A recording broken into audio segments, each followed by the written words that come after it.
సాగర్ అలాగే వాళ్ళ ఎదురుగా ఉన్న వాళ్ళు కూడా అలా గొడవలు పడుతూ ఉంటారు. వాళ్ళు అలా గొడవలు పడుతూ ఉండగా ఇంతలో అక్కడికి రామరాజు వచ్చి విడదీయబోతూ ఉంటాడు. ఇక నర్మద అయితే ఇదంతా చూసి ఏమండి వదలండి వదలండి అని చెప్పి గట్టిగా అరుస్తూ ఉంటుంది. ఇక వాళ్ళు ఎంతకీ వదలకపోవడంతో రామరాజు వచ్చి అయితే రే ఆగండి రా ఆగండి అని చెప్పి వాళ్ళ కొడుకుల్ని అటువైపుగా తోసేస్తూ ఉంటాడు.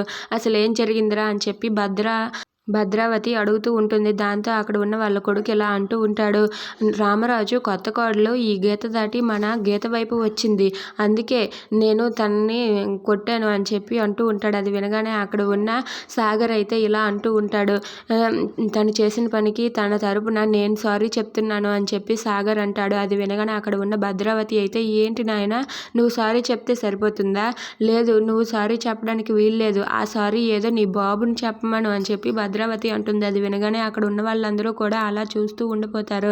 ఇంతలో అక్కడే ఉన్న సాగర్ అయితే ఒక్కసారిగా షాక్ అయ్యి అలా ఉండిపోతాడు.